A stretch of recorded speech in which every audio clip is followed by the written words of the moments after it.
Alors, la troisième question, la question concernant euh, les principaux aphrodisiaques utilisés par les hommes et leur rôle sur la santé sexuelle masculine. Alors, tout de suite, je vous dis carrément, c'est pas pour parler de Viagra ici, parce que vous m'avez dit aphrodisiaque. Je prends le sujet comme vous m'avez dicté, puisque Viagra ne fait pas partie des aphrodisiaques, comme j'ai expliqué dans la définition. Ici, ce sont des substances, des produits, des vitamines ou des aliments, des plantes qui ont prouvé leur efficacité dans la santé sexuelle masculine. En Afrique, par exemple, je vais parler de deux substances connues en Afrique et les autres aussi qui ont été sujets d'études ici, en Europe, en Occident, donc qui ont fait leur efficacité. La première substance aliment, c'est gingembre. On le sait très bien, gingembre est réputé par presque toutes les traditions, réputé pour stimuler la circulation sanguine et améliorer la fonction érectile. Tout le monde sait ce qui améliore la circulation sanguine, la bonne qualité du sang et sa circulation améliore aussi la sexualité, que ce soit chez l'homme ou chez la femme. Alors, il pourrait également aider à traiter certains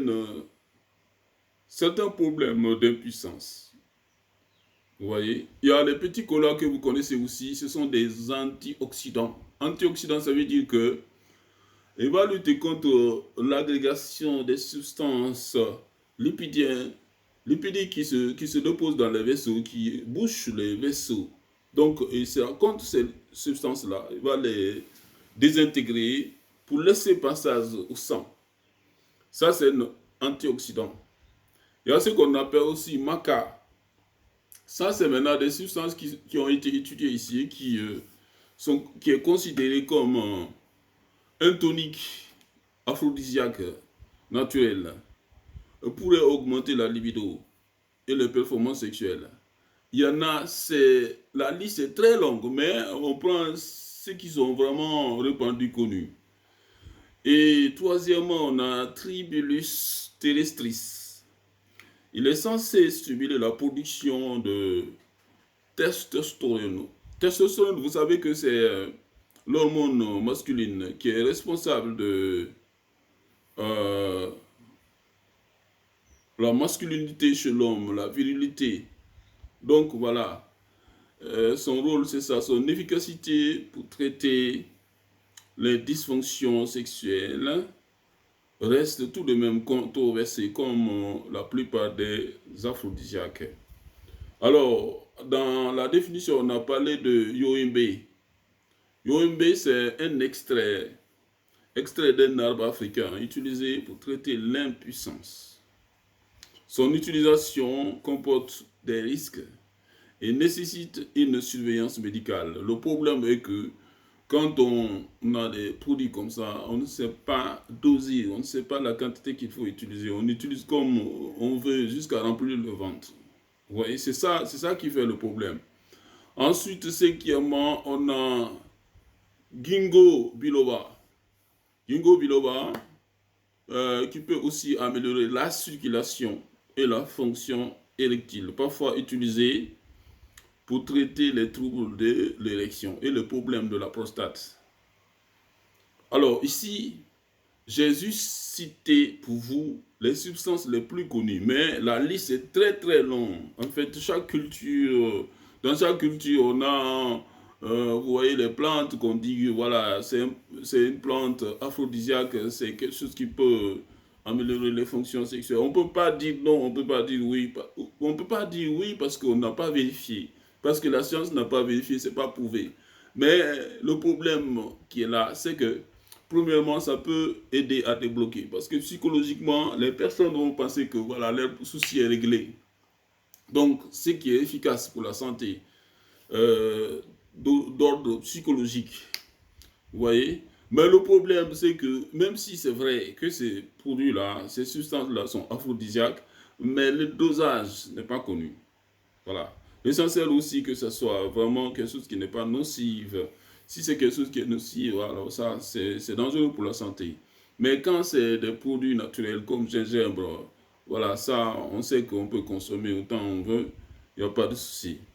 Il est donc important de noter que l'efficacité des aphrodisiaques n'est pas toujours démontrée de manière scientifique. On va toujours répéter cela. Leur utilisation doit se faire avec prudence et sous surveillance médicale, car certains peuvent avoir des effets secondaires néfastes. Le traitement des problèmes de santé sexuelle masculine nécessite donc avant tout une évaluation, une consultation, un suivi par un spécialiste et professionnel de santé compétent en la matière. Et la question des aphrodisiaques et les stimulants sexuels vendus sur le marché en ligne, s'ils peuvent représenter un sérieux danger pour la santé sexuelle et générale des hommes, effectivement, ça c'est clair pour tout le monde. On le sait déjà, même les gens qui consomment, ils savent qu'il y a un danger. Mais celui qui vend, il vend son produit, il fait la promotion de son produit, il ne va jamais dire qu'il y a un danger. Il va toujours dire que c'est bien, c'est une bonne chose. Voilà. Donc, on va observer un peu les inconvénients de ces produits. D'abord, la composition est inconnue. La composition de ce produit est inconnue. Donc, et le risque pour la santé est vraiment élevé. Ces produits sont souvent fabriqués de manière artisanale, c'est-à-dire à la maison, les gens font des mélanges n'importe comment, voilà, sans contrôle de qualité. Personne n'est là pour contrôler. Et aussi, ils peuvent contenir des ingrédients non répertoriés, c'est-à-dire des ingrédients qu'on sait qui ne sont pas néfastes, qui sont comestibles. Alors, il y a des ingrédients qui ne sont pas comestibles, mais on ne sait pas. Voire des substances illégales ou dangereuses pour la santé. Ils peuvent interagir avec d'autres médicaments et causer des effets secondaires graves. Alors, deuxièmement, c'est l'efficacité non prouvée. La plupart de ces produits n'ont pas fait l'objet d'études cliniques rigoureuses scientifiques. Les prétendus effets aphrodisiaques ou stimulants sont souvent exagérés ou infondés. Parce que c'est la promotion, il faut faire la promotion. On ne va jamais dire que ça ne marche pas, que ce n'est pas bien. On va toujours applaudir, on va toujours vendre la chose qu'on est en train de vendre. Troisième chose, c'est qu'il y a un risque de dépendance et d'abus. Certains produits peuvent contenir des substances addictives, c'est-à-dire des substances qui provoquent la dépendance. Leur utilisation répétée peut entraîner une dépendance physique et psychologique. C'est-à-dire on reste comme la drogue en fait. Tant qu'on ne prend pas ça, on n'est pas à l'aise. Parce qu'il y a ce qu'on appelle l'effet de sévrage. Donc il faut prendre nécessairement pour qu'on soit à l'aise. Comme la cigarette, nicotine et la drogue. Ils font partie de des substances qui font la dépendance.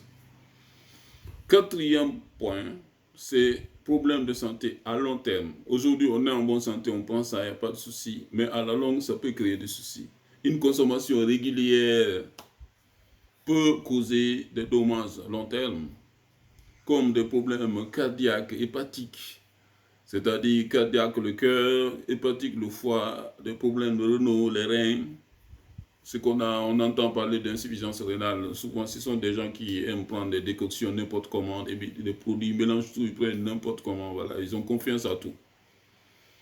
Ensuite, certains ingrédients peuvent être toxiques et mettre la vie en danger. Alors, la meilleure approche, comme on a toujours dit, pour toutes choses, toutes les questions qui se complètent, je vais dire. La meilleure approche est de consulter un professionnel de santé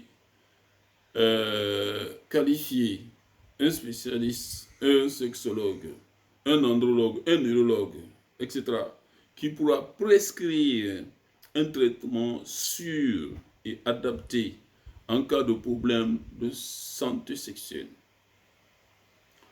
L'automédication avec des produits non contrôlés comporte de graves risques pour la santé. J'espère que ça c'est clair pour tout le monde. On prend des choses qu'on ne connaît pas. Les médecins, si vous avez confiance aux médecins, il faut vraiment attendre que ce soit les médecins qui vous consultent et qui vous prescrivent ces produits-là. Voilà, j'espère que cette question aussi a été bien répondue.